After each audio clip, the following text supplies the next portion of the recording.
Bodies, Bodies, Bodies is directed by Helena Rain, and I really enjoyed this film. I watched it with my best friend about 2 weeks ago, and he really enjoyed it as well. I have some things I want to say about it. I did a letterboxd review for it the day I saw it, but I'm finally coming about to making a video on it because I do have some things to say on it, and I think it's just a really good movie. The film tells a story of a group of friends who are hanging out at a house during a weekend storm. There's drinking, there's drugs, there's music, they're all having a really good time. But while playing a game of bodies, bodies, bodies, someone dies. And so they're trying to figure out who the killer is.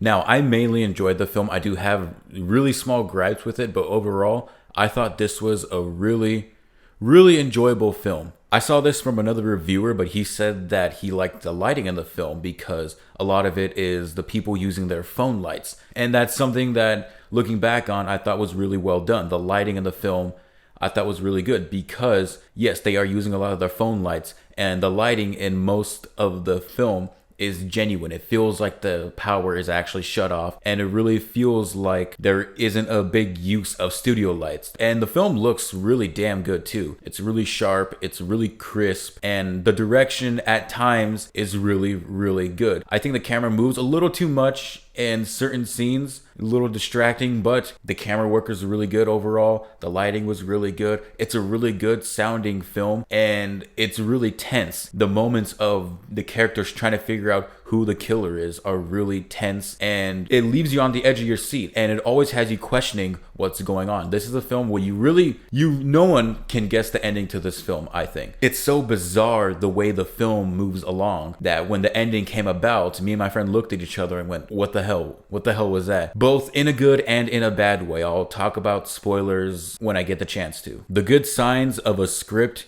and a good director are things being set up that have a use later on in the film. Just like how I said about Nope with Jordan Peele, how he set certain things up, this director set certain things up along with whoever the scriptwriter was, because like I said, certain things get set up and I saw them and I said, you know what, that's gonna play later on somehow. That's gonna affect the flow of the story, and that's gonna affect this and that. I told it to my friend and he said, you know what, you're right. And I was right. Certain things did get affected by those things that got set up. And it wasn't like they were calling attention to it. It's just a small detail that just happened. There's a lot of that throughout the film, not just stuff in the beginning, but stuff throughout the film. Small lines of dialogue, what the camera sees, what might happen in the background.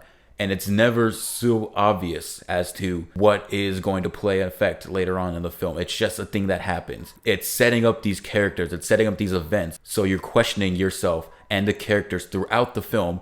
Who is the killer? Who is safe? Who's lying? Who's telling the truth? It's a really good script. It's really good direction. It's really good setups. And it keeps you questioning a lot throughout the film. And that's what I really enjoyed about this film. Now I have very small complaints, but it doesn't kill the film for me because overall I did really enjoy the film. But these are just some small complaints that I had. There's a lot of making fun of, I believe it's Gen Z, the way they talk, how they interact with each other, how some of them feel like they're being pressured on by others, or how some of them feel like they're the victim. There's a lot of messing with that, and it never felt forced or it never felt out of place because it fits into the story. There's certain movies or shows that you'll watch where there's script writers who try to write kids how they imagine kids would talk. With the way these, I'll say, young adults talk, it's not that it's genuine, but it fits the story, it fits the tone it's going for. It helps set up these characters. There are a couple of scenes where they use this humor and they use this specific way of talking that I thought went on a little too long. There's a scene I'm talking about specifically at the end of the second, beginning of the third act that I felt lasted a little too long. There was a lot of exposition, and I know it's important, but it just felt like it lasted just a tad too long, and I was getting kind of bored, honestly, because although I don't like the way these people talk,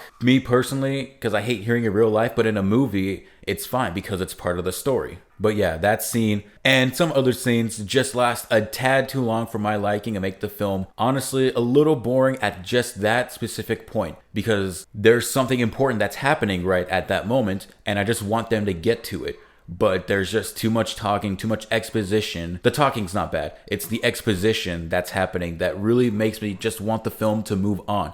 But they're stuck in that specific moment. That's just one of the small complaints I had. The other small complaint I have is a spoiler. So I'm going to be talking about the ending of the film. I'm going to be spoiling the film. So if you don't want the film spoiled, click to this point in the video. That's your warning. 3, 2, 1, let's go. So Pete Davidson's character is the first to die off, and that's kind of sad because he was my favorite character in the beginning of the film, but oh well. So the whole film is trying to figure out who is the killer, who killed Pete Davidson. And everyone is suspect for this. Everyone has a reason for being the killer. And I was completely wrong in who I thought the killer was. And a big storm is happening. No one can leave. No one has reception. No one can call emergency services. And they can't drive the car out because the battery died because, and I said this earlier about the script setting up certain things. One of the characters leaves something open with a light on in the car. One of those mirrors on the top of the car. It's left open and it kills the battery and they can't drive out. Although that might seem a little unrealistic, I don't know. I've never left my thing open for that long. It was something nice for the script to set up, and it was a reason for the characters to be stuck in that location. And here's my gripe with the ending of the film. So, once our two main characters are the only characters that are left, they find Pete Davidson's body and they find his phone. They open the phone and they see a video, like on TikTok, I believe, or something, of Pete Davidson trying to open a bottle of champagne with a big sword, and he slashes himself in the throat and dies. Now, I like the idea of all the deaths happening in the film for no reason because of a big misunderstanding of no one understanding how Pete Davidson died or who killed him. But the logic of the video on the phone, to me, doesn't make sense. Because if he was filming it, because the placement of the phone just happened to be somewhere that wasn't next to his body or wasn't set up at a point where it was recording him, so it was scattered somewhere else. The video looked like it was already edited with the song in mind, set at a specific point in the video, but the video, I think, looked like it was already finished. There didn't seem to be any indication like it was still being edited or still being filmed or something, so that just didn't make sense to me how the video was still there and how as soon as they opened the phone, bam, it was right there. I don't know if there's a time limit because I don't use TikTok and it looked like it was TikTok. I don't know if there's a time limit for making and recording videos or something, but I'm pretty sure you can understand where I'm coming from. It's hard for me to exactly explain, but that's an issue I had with them finding the phone, them finding the video right there already looked like it was already finished, or that there wasn't an indication that it was being edited or something. And because the song placement was already there at a specific point. I don't know about song placements when using TikTok, such as if you want a specific song to play and how much of it do you want to play, or if you're only allowed specific segments of a specific song. I don't know how that works because I don't use TikTok. But that was just something that seemed a little bothersome to me, which is why the whole film happens. But that's just a very minor complaint that I had with the film. It doesn't kill my enjoyment of the film. It was just something weird that happened that I thought about right after finishing the film that I said, that kind of doesn't make sense. And I'd like to see it again because I did enjoy this film. I'd like to see it again, but I don't think that ending is going to kill future viewings of the film for me because it's well filmed, it's well acted, it's well shot, it sounds really good, and it's just a really enjoyable time with a lot of funny moments and really tense scenes. I'm going to give Bodies a B for Bodies. So anyways, those are my thoughts on the film Bodies, the newest A24 film. I was really excited to see it before I left back to Compton. I saw it with my best friend. We both really enjoyed it. And it's just a really enjoyable time. So tell me what you thought about Bodies. Did you like it? Did you hate it? Do you agree with me? Do you have different thoughts? And I'll be back with more enjoyable content like this. I'm looking forward to seeing X finally, and I want to see Pearl because it's a prequel to X, and they both look really good. So anyways, bye.